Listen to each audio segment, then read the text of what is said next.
chanting of the holy name and to maintain material attachments even after understanding so many instructions on this matter. It is also an offense to be inattentive while chanting. Every devotee who claims to be a Vaishnava must guard against these offenses in order to quickly achieve the desired success, Krishna Prema. So once again, I thank everyone for joining Bhakti Sangha conference call. May all are joining the call today. हरे कृष्ण भगवती वसुधा माता जी दंडवत प्रणाम शिला प्रभुपाद की जय गुरु महाराज की जय प्रीति दासी from Shal. Hare Krishna Priti Mataji, Dandalas Pranam, Srila Prabhupada ki jai. Thank you, Mataji, for joining Bhakti Sangha conference call. Hare Krishna. Hare Krishna Hare Krishna Mataji, Dandavat Pranam, Srila Prabhupada ki jai, Guru Maharaj ki jai. This is Arvind Daksdas from Chicago. Hare Krishna. Hare Krishna, Rindas Prabhuji, Dandalas Pranam, Srila Prabhupada ki jai. Thank you, Prabhuji, for joining Bhakti Sangha conference call. Hare Krishna.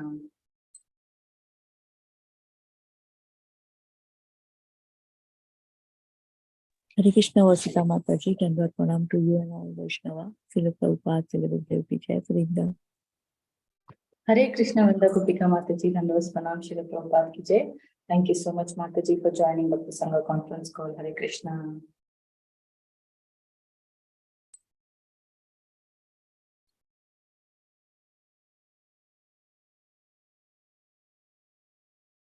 Hare Krishna Bhagavati Vasudha Mataji, please accept my humble obeisances. All glories to Srila Prabhupada and all the assembled devotees. This is Indulekha Karuna Devi Dasi from India. Hare Krishna, Indulekha Karuna Mataji, Dandalas Pranam, Srila Prabhupada ki jai. Thank you, Mataji, for joining Bhakti Sangha conference call. Hare Krishna. Hare Krishna Bhagavati Vasudha Mataji, Dandavat Pranam, all glories to Srila Prabhupada. This is Vinita Gandharvika Devidasi from Texas and happy Ekadasi to everyone. Hare Krishna. Hare Krishna, Vinita Gandharvika Mataji, Dandalas Pranam, Srila Prabhupada ki jai. Thank you, Mataji, for joining Bhakti Sangha conference call. Hare Krishna. Hare Krishna Mataji, Dandavas Pranams. This is Eka Radhika Leela Devidasi, all glories to Guru Maharajas and Srila Prabhupada. Hare Krishna.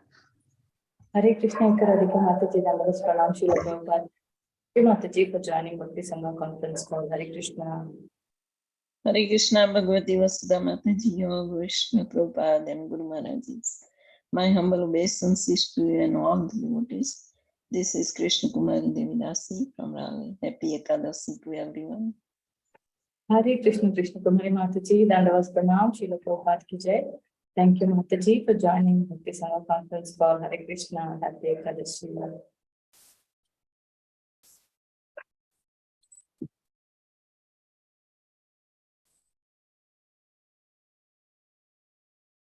Hare Krishna, is there anyone who would like to introduce in the call today? Hare Krishna Mataji, Dandavat Pranam, all glories to Srila Prabhupada, all glories to all the assembled devotees. This is Sushmita from Canada. Hare Krishna, Susmita Mataji, Dandavas Pranam, Srila Prabhupada ki jai. Thank you, Mataji, for joining Bhakti Sangha conference call. Hare Krishna. Okay, I welcome all of you once again. Thank you everyone for joining to this Bhakti Sangha conference call. Today, really, we are fortunate to have His great.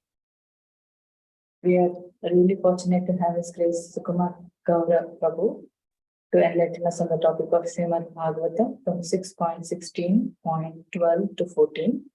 Before I hand over the call to Prabhuji, I would like to hand over the call to Tiffany Mataji to give a brief introduction. Hare Krishna Mataji, over to you. Hare Krishna Mataji. Hare Krishna, dear devotees, please accept my humble obeisances. All glories to Srila Prabhupada. So this morning, we're so very fortunate to have with us His Grace Sukumar Gaur Prabhuji. Prabhuji was born in Maharashtra, India in 1980. He was brought up in a social background where spirituality was often questioned, and he developed a natural taste for inquiry into the mysteries of God's creation. Prabhuji passed College of Engineering in Pune in mechanical engineering in 2003, and he came in touch with the devotees of the International Society for Krishna Consciousness in 2003, and he found all his questions answered in the books of Srila Prabhupada. As an MBA student of finance, he studied Srila Prabhupada's books and became a sincere practitioner. He joined the NC Dex as assistant manager and worked for 3 years. Later, he took on a 2-year brahmachari training course in Sri Radha Gopinath Temple in Mumbai and was initiated into the Brahma Madhva Gaudiya Vaishnava Sampradaya by His Holiness Radhanath Swami Maharaj in 2010. Sukumar Gaur Prabhuji always wanted to share his joy for Krishna consciousness with the youth, so he gave up his job and began serving in the youth preaching department. He joined ISKCON Chowpatty as a resident in 2009, and later he was posted to ISKCON Nashik Temple. He is serving as a youth counselor in various colleges in Nashik. He conducts seminars on personality development topics in educational and corporate sectors.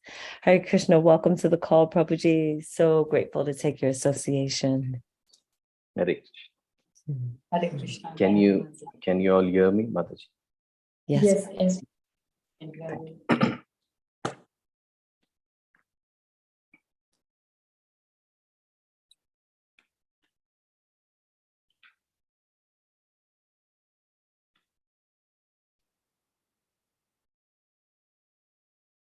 Okay, just give me a moment. Yeah.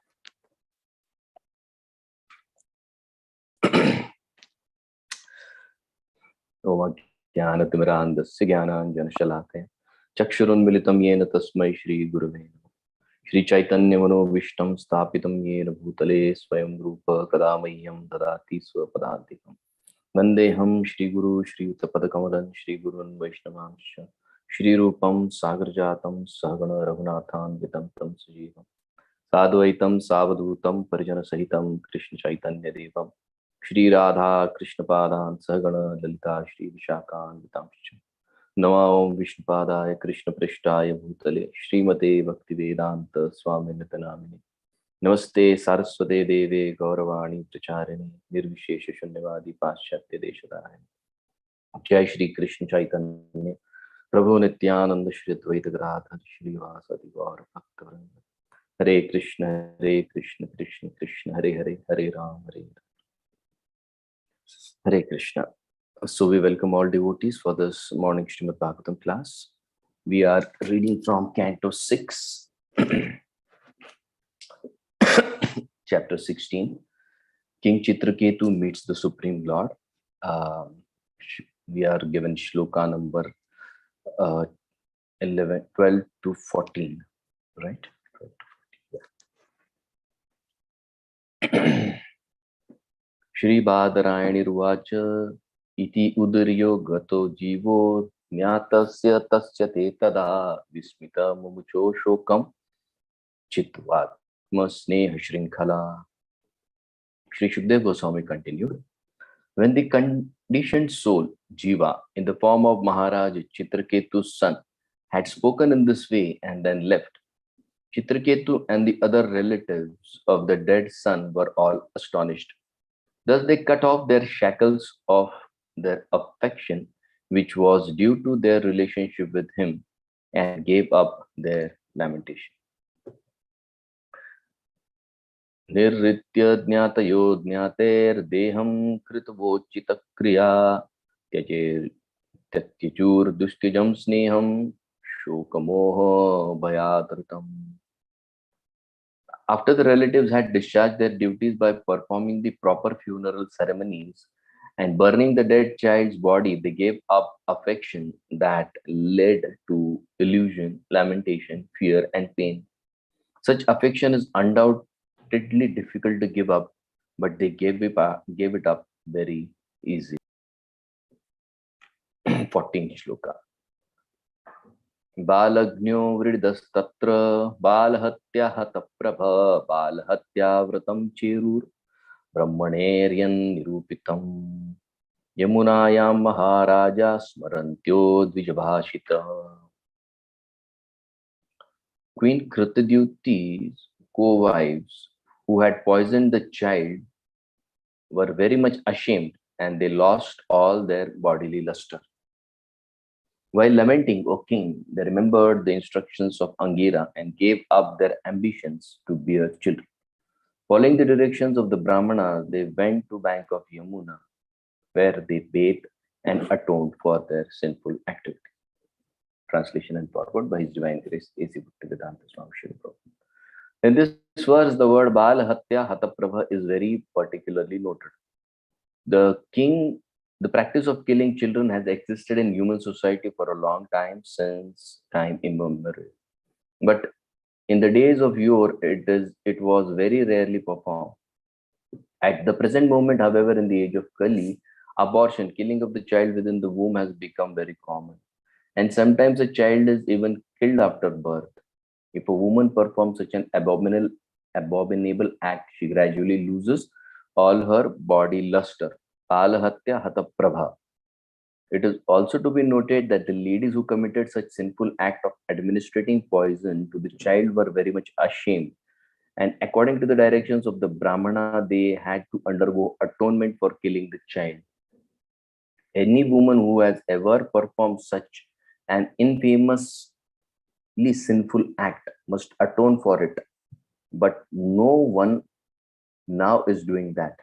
Under the circumstances, the woman responsible must suffer in this life and the next. Those who are sincere souls, after hearing this incident, should refrain from such child killing and should atone for the simple activities by taking to Krishna consciousness very seriously. If one chants the Hare Krishna Mahamantra without offense, all of one's sinful activities are surely atoned for immediately. But one should not commit such deeds again, for that is an offense. Hare Krishna. So we welcome all the devotees to our morning Srimad Bhagavatam class. So grateful to all of you for allowing me to make a presentation here on the Srimad Bhagavatam.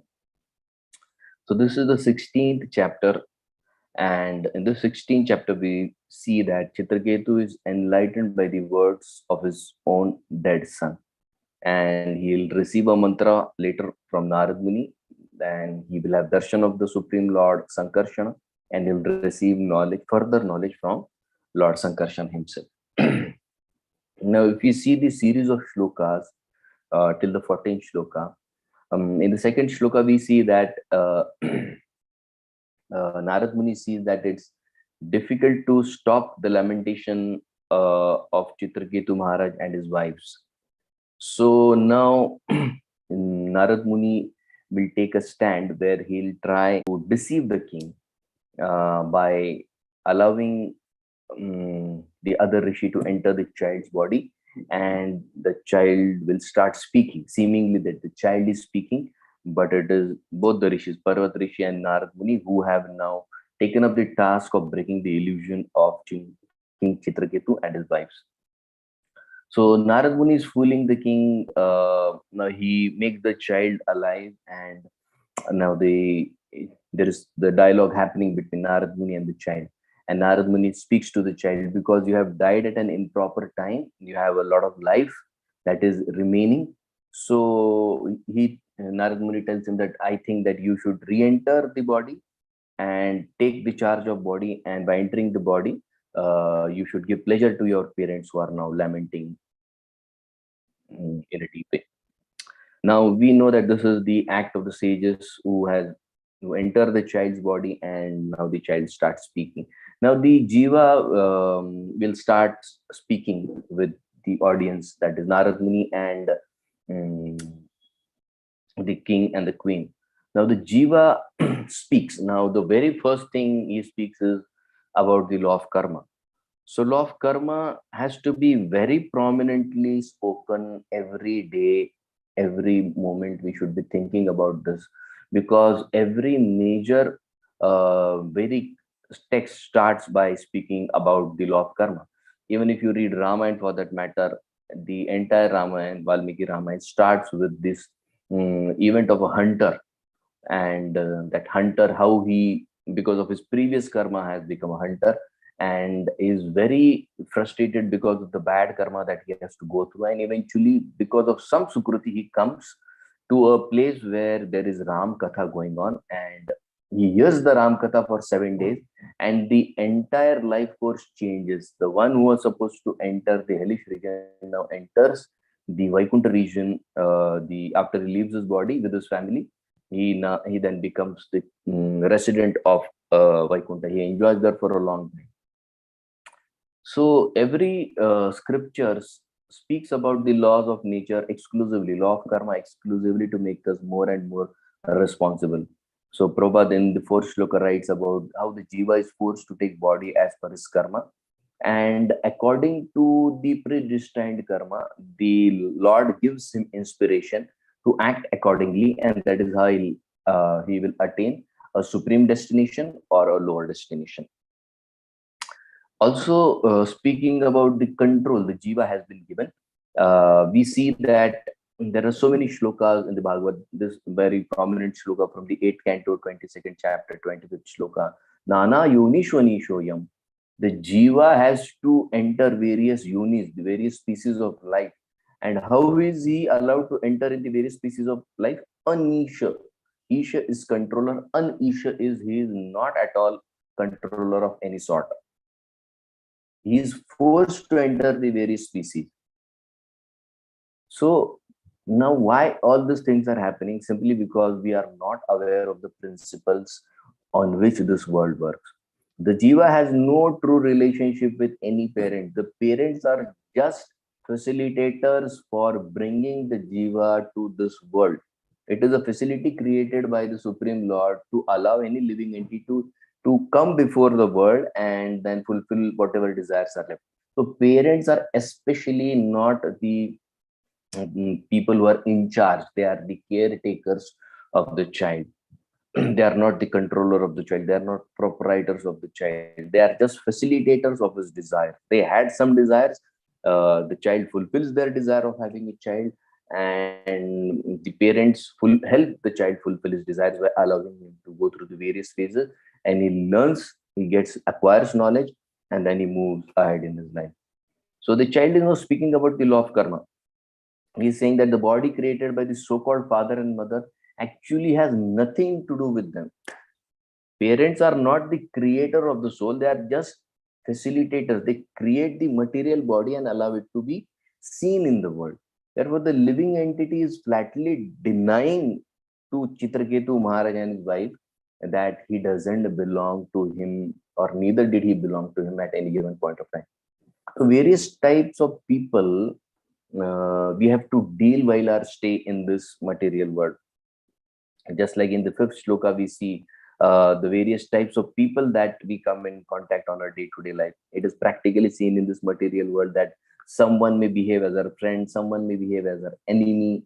There are 7 types of people in this 5th shloka, which speaks about the various types of people we will have to interact in this world. Just like in Gita 6th chapter, also the same amount, the same kind of shloka comes. This is 6th chapter Bhagavad Gita, and I guess it is the 8th or 9th shloka, where Krishna is saying the 9 kinds of people whom we have to interact on a daily basis.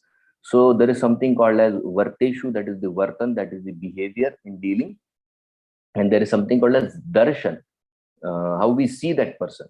So there is a huge amount of difference between Vartan and Darshan. Just like Gita speaks about Samadarshi, Gita speaks about Samadarshi, not Samavarti. The Vartan has to be absolutely different. If you are dealing with the animal, it has to be in a different sort. If you are dealing with the human, it has to be in a different sort. But the amount of respect that person has to get from you is the same, because there is a soul who has taken on this body. So in the same way, this 5th shloka, he's saying that there are various people we have to deal, and according to the karma, we are allowed to interact with them. Just like we see Prahlad Maharaj in the 5th canto, he is praying, he's saying, let all the envious people be peaceful, so that this world can function properly. So we see the great souls have a certain type of response, which we also have to learn. And this is the point that we'll be taking in a short while. Just like we see Prahlad Maharaj's response to his father was highly refined. It was always compassion. If you read the 7th canto, right from Prahlad Maharaj's event when it takes place and Prahlad Maharaj is born, from day one, he is always respectful to his father, and he is always compassionate to his father. Even when he was thrown from so many, even he was put in different situations, even then his response stayed same. Why? Because he now this is for a very highly elevated person, where the Vartan and the Darshan becomes the same. Okay, but for those who are not on that platform, their Vartan and Darshan has absolutely to be different. Just like we see in same again in case of Jad Bharat Maharaj. Jad Bharat Maharaj response to the various people that he met, to extreme close one, his family members, it was same. Even to the dacoits who took to kill him before the goddesses was also same. But we see him acting differently in a different flavor when he meets King Rahugun. Why is it so? Because he understands that this person is very close to spiritual realization. So I have to change my Vartan in context while dealing, and he does that, and we immediately see the results of his different behavior with King Rahugun. So highly elevated people will have a different response, and a upcoming sadhaka or a growing sadhaka has to have different vartan but the same darshan. That is what the fifth shloka we see. Now we, on the contrary, we can see that just like we saw Jad Bharat and Prahlad Maharaj, same response to all people. You may love me or you may not love me, but my response will stay same. It will be out of compassion. It will be out of respect. But on the other hand, we see that Gajendra is praying to the Supreme Lord that free me from this crocodile who is so envious of me, who is not at all giving me any space so that I can resume my regular life. And at the end, he prays to the Supreme Lord.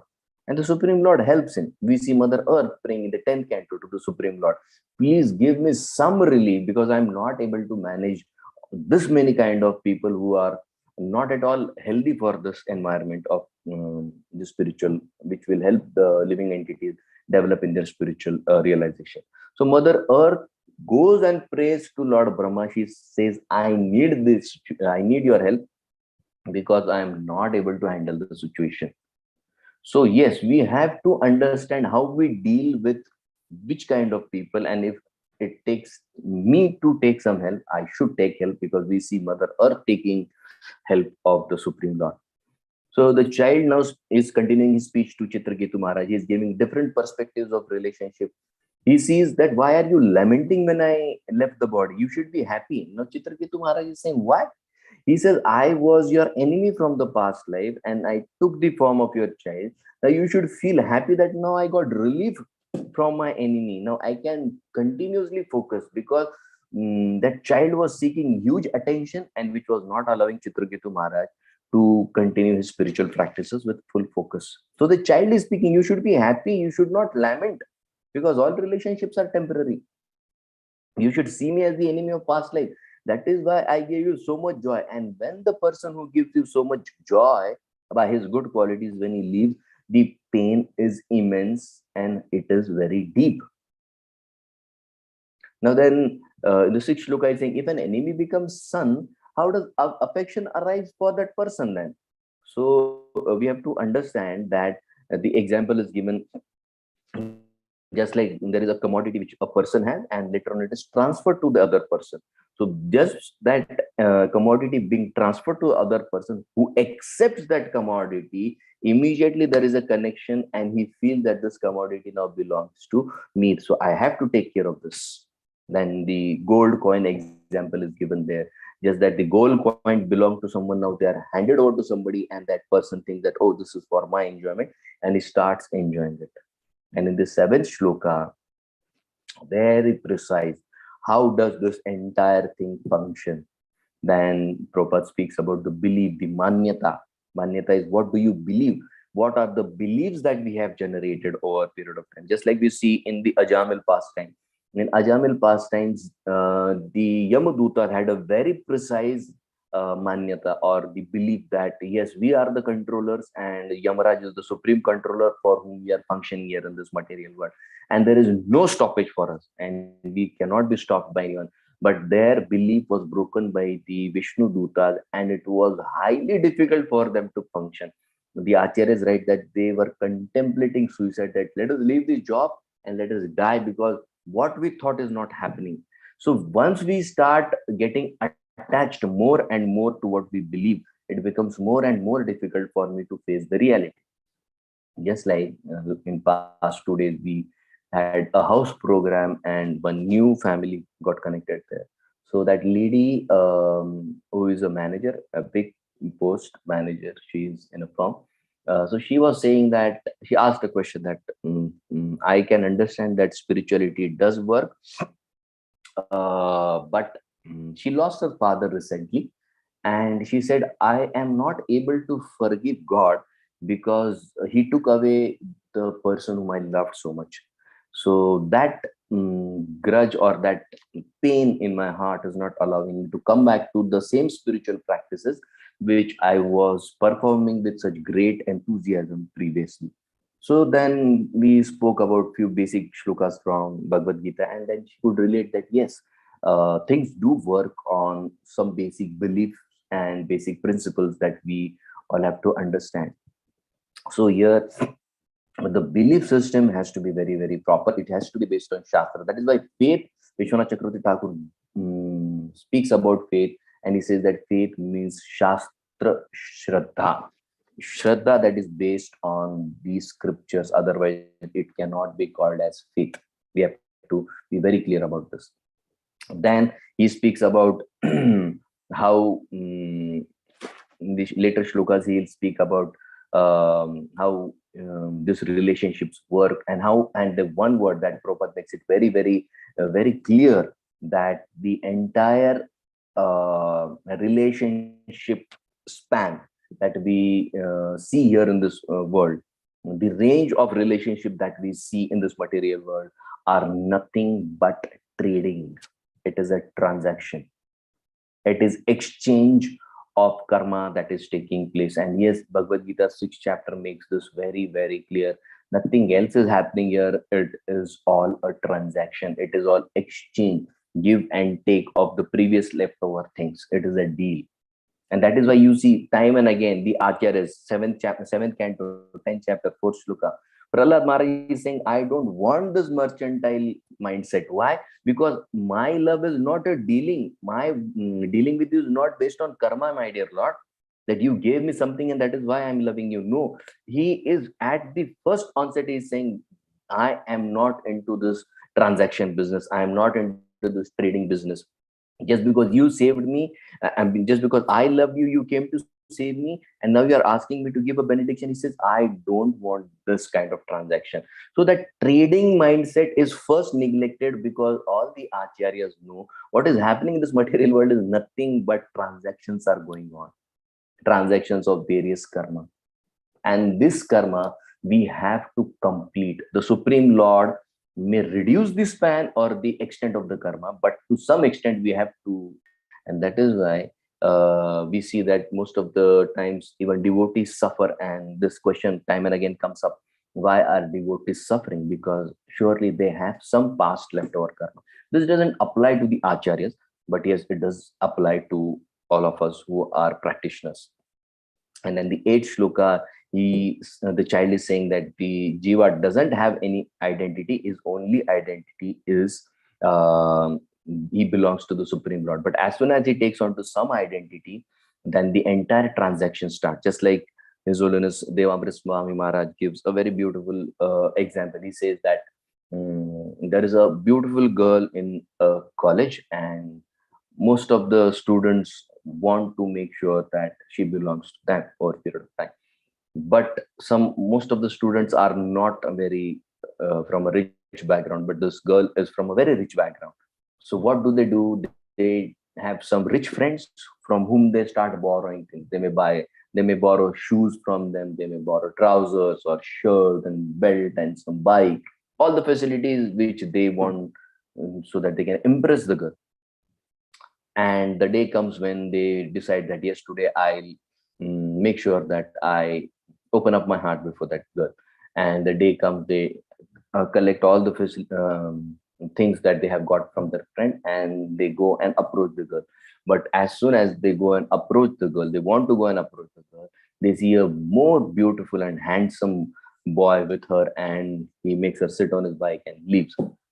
So Maharaj was saying the jiva is like that poor boy, and the Devi Devtas, the demigods, are like the rich friends who have some facilities, and that beautiful girl is the material nature. And this boy wants to impress the beautiful girl by asking from his rich friends, so that he can fulfill the desire of owning that beautiful girl, but that beautiful, handsome boy is Lord Krishna, who says, Mama Maya Duratyaya, she is mine, she can never be yours. So I trying to identify with the beautiful girl, the material nature, is the absolute wrong approach of the jiva, and every now and then it gets baffled. So this illusion of approaching that beautiful girl, the material nature, will continue till the time the jiva is not enlightened. He is not brought to the right kind of thinking. Till that time, he has to go through the cycle of karma. And in the ninth shloka, the jiva, the boy, he says that the jiva is dependent and powerless. He is not the independent control. Then he's asking, who is the real controller? And he speaks about the Supreme Lord is the real controller. Tat Brahma. He says that Supreme Lord is the real controller. In the 10th shloka, he speaks about how the affection of the family members. So we'll come to this point again because this is our topic of discussion. He says that these ornaments, they are not the faults in the Lord, because the Lord loves his devotees. Just like he's saying, how the Lord deals with the devotees. Sometimes it may seem very harsh, and sometimes it may seem very nice, but that's not the fault of the Lord, because the Lord does everything because he loves the jiva very much. And then Chitraketu Maharaj is advised that he remains neutral. Now, what it means to be neutral, we'll see in the upcoming section. He says you have to be neutral in trying situations, and that is how you can deal with all situations very properly. You continue doing your duty to the Supreme Lord, and that is how you can get out of this law of karma. Now, in the 12th and 13th shloka, the shloka that we have seen today, and the 14th shloka that today we'll be discussing, we see that this ladies, they're ashamed of what they have done. They accept the responsibility, and then they will do whatever is required as an atonement of that action. Now, this 14th shloka will deal with one aspect, and we'll try and learn something which we as sadhaka most of the time do neglect.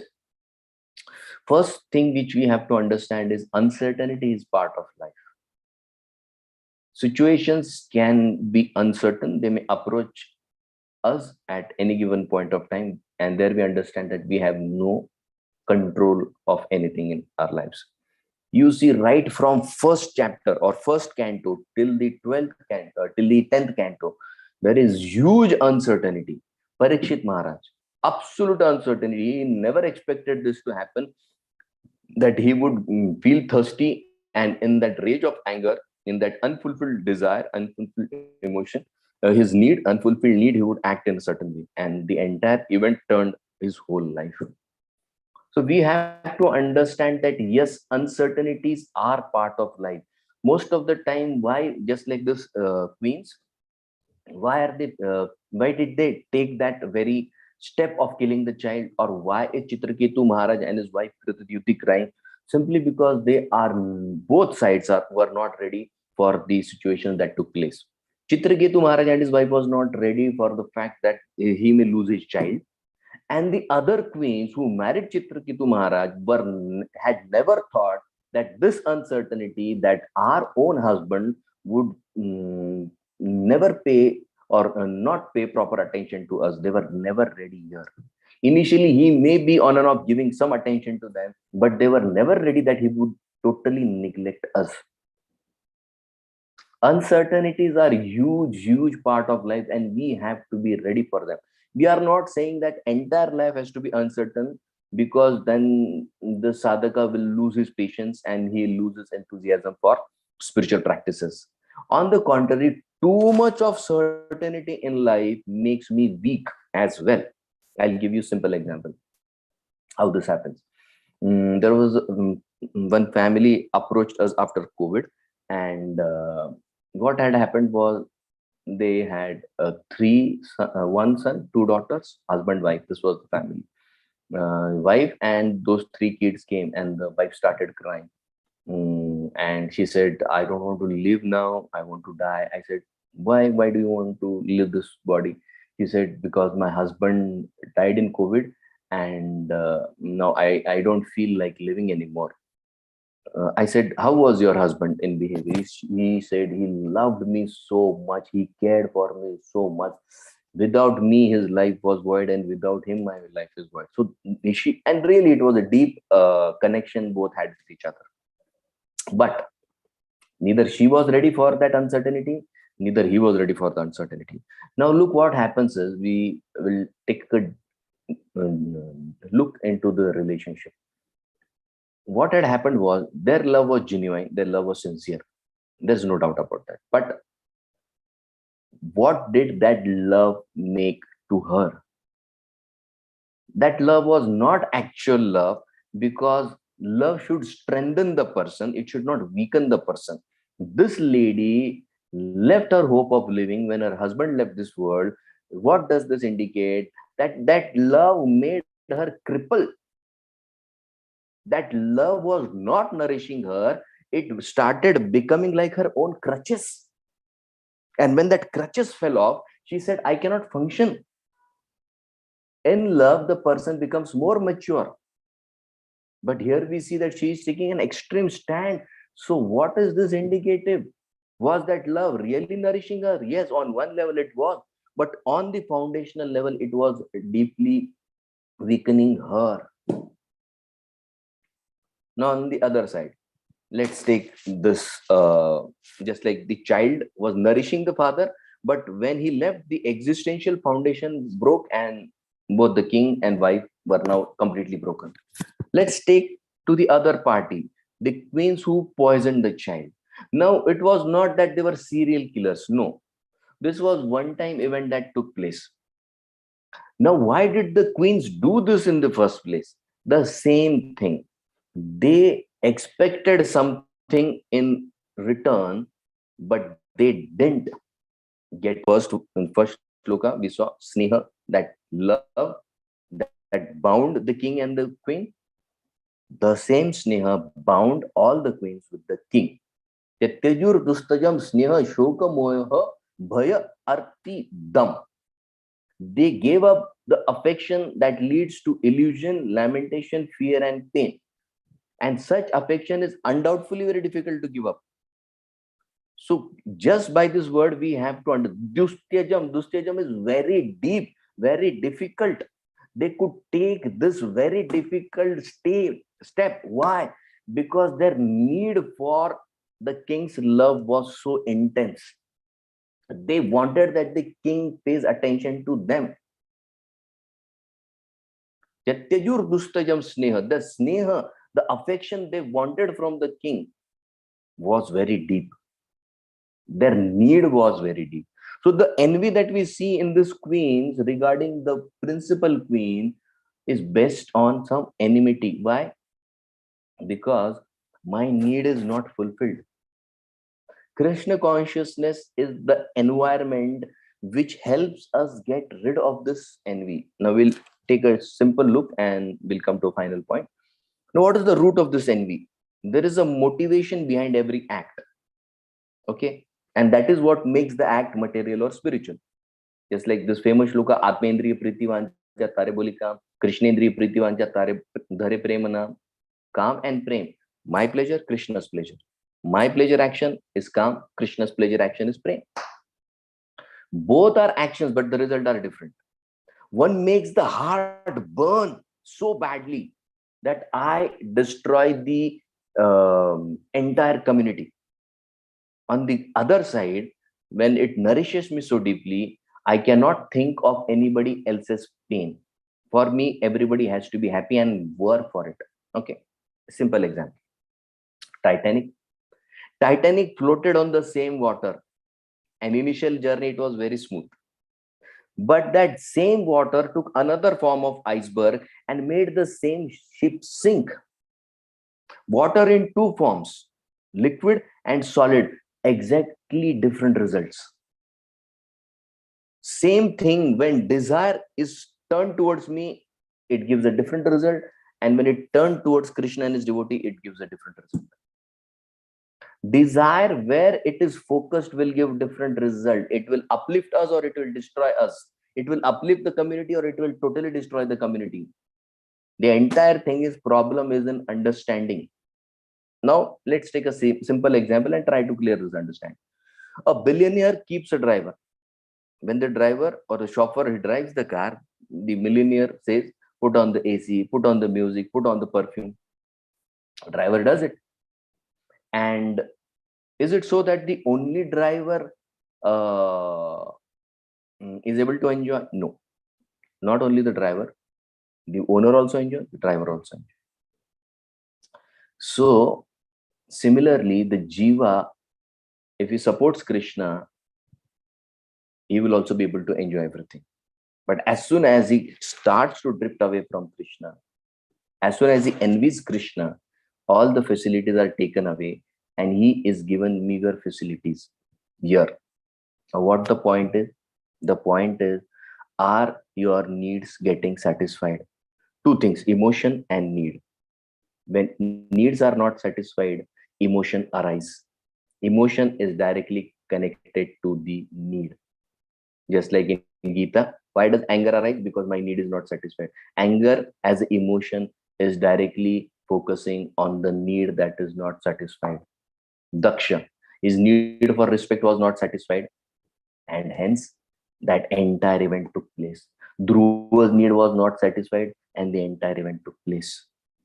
There is a problem in my internet connection. The call may drop at any time. Okay, so please forgive me for that. So Daksha's emotion came because his need for respect was not fulfilled. Dhruva's emotion arose because his emotions were not fulfilled. Similarly, a sadhaka, when he practices, has to pay attention to his needs. If his needs are not fulfilled, he will either create a disruption in his own life, or he will disrupt the entire community. Those emotional needs have to be fulfilled. Otherwise, that same sadhaka, Daksha, disrupted the entire universal community. Why? Because he felt that I was not respected. So initially, we may feel that we are practicing devotional service, but are we getting nourished in the entire process? If not, it is not favorable for me. It is not favorable for the entire community. Uttanpad Maharaj, he speaks out his heart. How does he speak out his heart? He says, what a fool I was. I didn't pay attention to the needs of my child and my child left. And how does the person who is not satisfied inside, first of all, he start harming his own self. Just like in Uttanpad Maharaj, Nirvasitha Panchavarsha Sahamatra Mahankita Tranya Akruna Atmana. He said, I was hard-hearted, and that is why I didn't pay attention to my child and his mother. Okay, sir, then what do you do? Raja Lakshmi, he says, he absolutely neglected himself and his duties. That is how a person does. He feels neglected inside, and that is how he starts behaving outside. He will neglect the external also. Neglecting external means what? Give me focus, give me attention, give me everything. That is how he starts behaving, and that is where the entire community takes a different turn. That is why this small event, these 3 shlokas, we have to understand, are our emotions getting nourished or not? In this Krishna consciousness environment, are we getting satisfied internally or are we not satisfied internally? Are our emotions being nourished or not nourished? And emotions are directly connected to the need. And what is the need? The main need of a sadhaka is that he has to be somehow connected with Krishna. How? The main desire to serve Krishna will take form of the 5 rasas. Similarly, desire to serve myself will take 6 forms in the form of 6 anarthas. The underlying principle is my need getting fulfilled? Am I full within or am I empty within? The emptiness can be completely removed by serving Krishna, which is awarded, this service is awarded by Guru, who sees our pathetic condition. Here, Narad Muni and Parvat Muni, why are they struggling so hard to create such an event? Because they are feeling empathy for Chitraketu Maharaj. We are told from the first day, Sir Krishna, Sir Krishna, Sir Krishna. Why? Because we have to shift our focus from me to Krishna. Then I can love Krishna. And how I can love Krishna? First, I have to start dealing with the devotees. Why devotees? Because for Krishna, more important than him himself is the devotees. Just like in Vedic culture, when a wife gets married, she goes to the husband's place. She pays more attention to other family members than the husband. Does it mean that she doesn't love the husband? No, she loves. But for the husband, they are more important. And when they are pleased, husband is automatically pleased. That is how we have to understand. Last example, scorpion. Scorpion is highly envious. It bites, keeps on biting others because it's his nature. But an envious person harms himself more. Just like if there is fire and if the scorpion enters by fault, by mistake, if it enters the fire, it doesn't understand what to do, and it starts stinking itself. And that stink is so high that it dies because of its own stinking. A person who is not emotionally nourished stinks himself and kills himself. He also harms others, but at the same time, he's harming more. So for envy, we have to understand, are our emotional needs satisfied or not? We have to pay more attention to our own self as sadhakas. Okay, thank you all very much. Hare Krishna, Shri Prabhupada ki jai, Antkoti Vaishnava Vrinda ki jai. Sorry, I'm out of station and my data pack is getting over. So I had many more things, but I don't know how long it will go. So sorry for that. Thank you so much, Prabhuji, for this very, very beautiful class. It was really thought-provoking. Yes, Prabhuji, you have time to take some questions, Prabhuji? Yes, I have time, but I don't have data. Thanks. So, yes, one question we can surely take. Yeah. So, the chat I will check. There are one. Okay. Actually, there are no questions, Prabhuji. There are no hand raises. Devotees, if you would like to ask, you can ask now. Yeah, there is one hand raise. Yeah, Anita Mataji, you can ask your question. Prabhuji, Dhanavad Pranams. Very nice class, Prabhuji, giving so many examples like how we have to push ourselves. So, Prabhuji, lastly, you were saying that our emotional desire should be nourished. So, what do you mean by that, Prabhuji? I said that emotions are to be nourished. Just like we took two cases. We took Daksha and we took Dhruva. Fourth canto, we have two examples of sadhaka in mode of ignorance, sadhaka in mode of passion. So both of them, they showed some emotions because their needs were not fulfilled. Similarly, for us, we have to keep a watch on our minds so that we come to understanding what exactly the mind is needing. And here, when the needs are satisfied, then automatically the mind will become peaceful and it will be more helpful for development of our spiritual life and that of others. So there is a connection between need and emotions. Emotions will arise only when the need is not fulfilled. When I don't feel loved, I won't be able to love and serve others. So we have to keep on checking what emotions are rising in my mind when I function in a community or in devotee circle, which will help me understand my needs properly, and that is how I can contribute and nourish the society. Okay, thank you so much, Prabhuji. Very clear.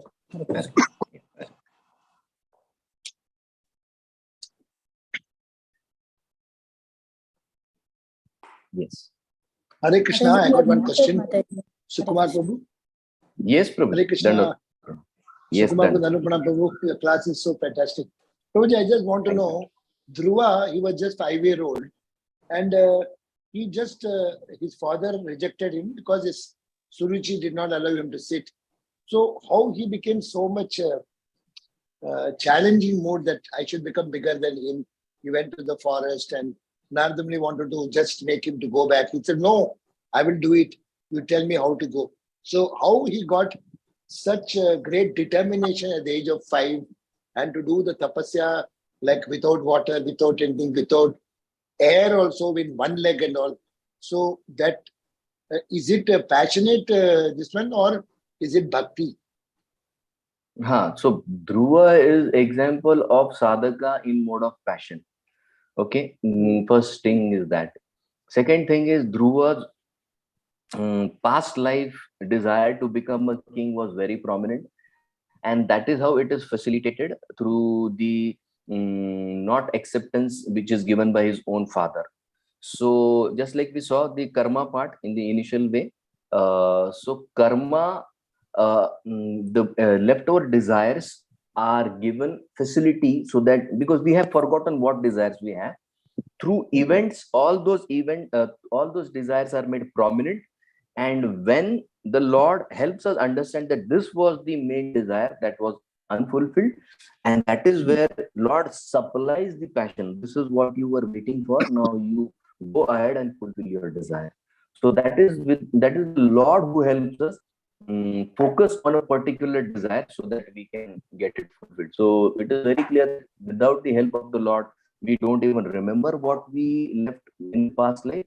Lord has to help us, and without Lord's help, we cannot even fulfill our own desires.